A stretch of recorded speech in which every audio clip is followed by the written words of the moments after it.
Good morning. तो हम लोग का आज का टॉपिक है applied physics two. Applied physics two में एक यूनिट है आप लोगों का। यूनिट का नाम है करंट इलेक्ट्रिसिटी। ठीक है। एक एक करके हम लोग करंट इलेक्ट्रिसिटी को भी देखेंगे और ठीक है समझेंगे करंट इलेक्ट्रिसिटी में पढ़ना क्या है आपको। चलिए देखिए करंट इलेक्ट्रिसिटी। एक एक करके अगर आप इस टॉपिक को देखना चाहते हैं तो देखिए ढेर सारे इसमें टॉपिक्स मैंने मेंशन किया है। पूरा सिलेबस आपके सामने दिख रहा होगा। ठीक। एक एक करके टॉपिक को समझिए क्या क्या टॉपिक्स पढ़ने हैं। ढेर सारे छोटे छोटे टॉपिक्स को मिलाकर यूनिट बना दिया गया। ठीक है। ढेर ढेर सारे। ठीक है। तो टॉपिक कौन सा है देखो। ठीक है। पहला टॉपिक अभी वहां पर बता रहे थे कौन सा है, तो इलेक्ट्रिक करंट के बारे में। किसके बारे में? इलेक्ट्रिक करंट के बारे में। दूसरा ठीक है डायरेक्ट करंट के बारे में, अल्टरनेटिंग करंट के बारे में। इसे हम लोग डीसी बोलेंगे यहाँ पर और इसको हम लोग एसी बोलेंगे। डीसी और एसी दोनों। यहाँ पर एक बार हम लोग पढ़ भी चुके हैं डीसी और एसी। डीसी और एसी और दूसरा यहाँ पर फिर दोबारा पढ़ने को मिलेगा। ट्रिपल ई में भी पढ़ने को मिलता है डीसी एसी। फिर हमें रेसिस्टेंस पढ़ने को मिलेगा। ठीक है। और इसका यूनिट पढ़ने को मिलेगा। फिर यहाँ फिर स्पेसिफिक, इसी को हम लोग रेसिस्टिविटी कहते हैं, जो यहाँ नाम लिखा है स्पेसिफिक रेसिस्टेंस। नाम जानते हैं इसको हम लोग क्या बोलते हैं? रेसिस्टिविटी। क्या बोलते हैं? रेसिस्टिविटी। Yes correct. ठीक है। फिर कंडक्टेंस मिलेगा, स्पेसिफिक कंडक्टेंस मिलेगा।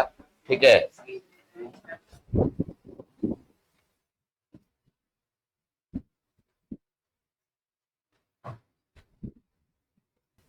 तो स्पेसिफिक कंडक्टेंस, चलिए स्पेसिफिक कंडक्टेंस ये हम लोग का ये टॉपिक है। सीरीज एंड पैरेलल कॉम्बिनेशन भी पढ़ना है हमें।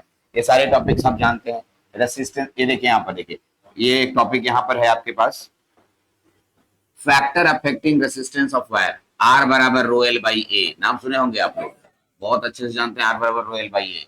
कार्बन रेसिस्टेंस के बारे में सुनेंगे। अगर कार्बन रेसिस्टेंस जानते हैं तो ठीक है, नहीं जानते हैं तो मैंने बोला था आगे चल के समझाऊंगा। कलर कोड, अगर आप कोई टीवी रेडियो या कुछ इस तरह का सर्किट खोलते हैं तो उसके अंदर रंगों की पट्टी चढ़ी हुई, रंगों की पट्टी चढ़ी हुई, ठीक है, एक रेसिस्टेंस मिलता है। उसको हम लोग बोलते हैं कार्बन रेसिस्टेंस। ठीक। कार्बन रेसिस्टेंस मैं आपको दिखाऊंगा फोटो कार्बन रेसिस्टेंस का कैसा होता है। कलर कोडिंग, उसी में रंगों की पट्टी चढ़ी होती है। चलिए मैं थोड़ा सा कार्बन रेसिस्टेंस आपको दिखा देता हूं क्योंकि एक नया टॉपिक है। तो मेरी नीचे जाइएगा नोट्स में, तो थोड़ा सा नोट्स में नीचे जाइएगा तो कार्बन रेसिस्टेंस दिखाई देगा। मैं शो कर देता हूं कार्बन रेसिस्टेंस, क्योंकि इंट्रोडक्शन में है तो कार्बन रेसिस्टेंस देख लेना चाहिए। ये है कार्बन रेसिस्टेंस। ये इस तरह के फोटोज जो दिखते हैं हमें ऐसे बहुत बार देखने को मिलता है जो इलेक्ट्रॉनिक सर्किट में लगा होता है। ये पूरा डिवाइस कार्बन रेसिस्टेंस है और इसमें जो रंगों की पट्टियां लगी है, कोई सुनहला कलर है, कोई लाल कलर है, कोई ब्लू कलर है, ये रंगों की पट्टियों के आधार पर इसका मान निकाला जाता है। यही है कलर कोड, क्या बोलते हैं। और ये पूरा डिवाइस को हम लोग क्या बोलते हैं? Carbon resistance. ठीक है। इसके बारे में पूरा डिटेल स्टडी करना है। ये किस चीज से मिलकर बना होता है, अंदर में कितने लेयर होते हैं, अगर ये सब चीज पढ़ेंगे तो आपको यहाँ पर मिल जाएगा पूरा लेयर्स। उसके अंदर का पूरा लेयर्स बताने के लिए है कि सबसे अंदर कौन होता है, उसके ऊपर कौन होता है, इधर वाला को क्या बोलते हैं, ये सबसे बाहरी परत का नाम क्या है, ये सभी के बारे में हम लोग पूरा डिटेल स्टडी करेंगे साथ साथ। ठीक है। हम लोग उसके कलर को देखकर उसका मान निकालेंगे। कलर कोड, इसी को कलर कोड कहते हैं। और उसमें हम लोग एक ट्रिक पढ़ेंगे, B B Roy great Britain very good wine. ठीक। एकदम एग्जैक्टली इस कलर, इस एक ट्रिक है जिसमें रंगों को याद किया जाता है। ठीक। इसलिए इसको भी पढ़ेंगे हम लोग। आइए इतना इतना खत्म होने के बाद हम लोगों के पास अगला टॉपिक आएगा ओम्स लॉ। कौन सा टॉपिक आएगा? Ohm's law. Yes, Ohm's law भी आपको पढ़ना है, डिटेल स्टडी करना है। फिर ओम्स लॉ के बाद आपको स्टेटमेंट पढ़ना है। स्टेटमेंट के बाद इसका वेरिफिकेशन करने के लिए कहता है कि हम कैसे मान लें कि ओम्स ने सही बोला था। तो ओम्स ने जो एक्सपेरिमेंट किया था उस एक्सपेरिमेंट को करके दिखाना है आपको, और ओम्स लॉ का वेरिफिकेशन करके लास्ट में एक ग्राफ आता है, वो ग्राफ बनाना है, जो कि हम लोग लैब में जाके करते भी हैं इस एक्सपेरिमेंट को। अगला है किरचॉफ्स लॉ। ठीक है, मिस्टर किरचॉफ्स, थोड़ा सा किरचॉफ्स नहीं दिख रहा है तो लॉ के ऊपर में किरचॉफ्स लिखा हुआ है यहाँ पर। ठीक है। आप किरचॉफ्स लॉ देख सकते हैं। आइए। ठीक है। किरचॉफ्स लॉ दो तरह के लॉ है, किरचॉफ्स करंट लॉ और किरचॉफ वोल्टेज लॉ। ये क्या होता है सर, क्यों इसका नाम पड़ा, क्यों आया, ये लॉ क्या कहता है, ये सब के बारे में स्टडी करेंगे। किरचॉफ्स लॉ के खत्म होने के बाद हम लोगों को पढ़ना है व्हीट स्टोन ब्रिज। ये व्हीट स्टोन नाम का एक साइंटिस्ट था, उसने एक सर्किट बनाया और उसमें अननोन रेसिस्टेंस को कैलकुलेट करने की विधि बताई। इसे व्हीट स्टोन ब्रिज कहते हैं। ये चार भुजाओं से मिलकर बना हुआ एक सर्किट है, चार भुजाओं से, चार रेसिस्टेंस से घिरा हुआ क्षेत्र, चार रेसिस्टेंस, ऐसा हमें ह्यूजेस्टोन ब्रिज देखने को मिलता है। आखिर इसमें कौन कौन दिया रहेगा सर, कौन नहीं दिया रहेगा, कैसे हम निकालेंगे, किस अननोन रेसिस्टेंस का मान कैसे कैलकुलेट किया जाता है, पूरा व्हीटस्टोन ब्रिज में हम लोग पढ़ेंगे और इसका पूरा डेरिवेशन भी हम लोग करेंगे। पूरा डेरिवेशन आपके सामने दिख रहा है। डेरिवेशन करने के बाद हमें एक रिलेशन आएगा P by Q by R by S, क्योंकि अगर दोनों का अनुपात अगर बराबर होता है तो धारा नहीं प्रवाहित होगी, या गैल्वेनोमीटर में तो अभी हम बोलेंगे तो समझ में तो आएगा नहीं क्योंकि आप पढ़े नहीं है। इसके बाद मीटर ब्रिज आ जाएगा। कौन सा आएगा? Meter bridge. ये व्हीटस्टोन ब्रिज का ही एक्सपेरिमेंटल वेरिफिकेशन है।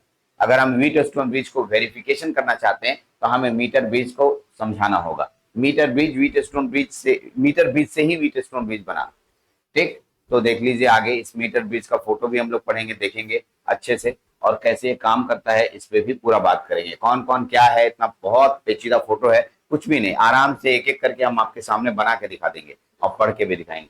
कुछ चीजें अपने हाथ से लिखी है, कुछ चीजें मेरा टाइप किया हुआ है, तो टाइप किया हुआ कहीं कहीं हिंदी की है, हर जगह हिंदी नहीं, जहां पर जरूरत है। जैसे ऊपर में कार्बन रेसिस्टेंस जब हम पढ़ा रहे थे उस समय आपको हिंदी मिल रहा होगा, हिंदी और अंग्रेजी, ठीक है। तो मैंने जहां बड़ा बड़ा पैराग्राफ होता है वहां पर मैं चाहता हूं कि आपको हिंदी कर दिया जाए। जैसे ये पूरा अंग्रेजी पैराग्राफ है, उसका ये हिंदी है, फिर उसी तरह से अंग्रेजी पैराग्राफ है, उसका ये हिंदी है। करेक्ट, आपको पूरा, ठीक है, चैप्टर मिलेगा। फिर अगला टॉपिक आते हैं, कहाँ थे हम लोग बाबू? हम लोग थे ओम्स लॉ, किरचॉफ लॉ हो गया, व्हीटस्टोन ब्रिज हो गया, मीटर ब्रिज हो गया, यहाँ तक हो गया। मीटर ब्रिज के बाद हमें पढ़ना है ईएमएफ के बारे में। किसके बारे में? ईएमएफ। देखिए इलेक्ट्रोमोटिव फोर्स, किसके बारे में पढ़ना है? इलेक्ट्रोमोटिव फोर्स के बारे में पढ़ना है। यस, ईएमएफ के बारे में स्टडी करना है।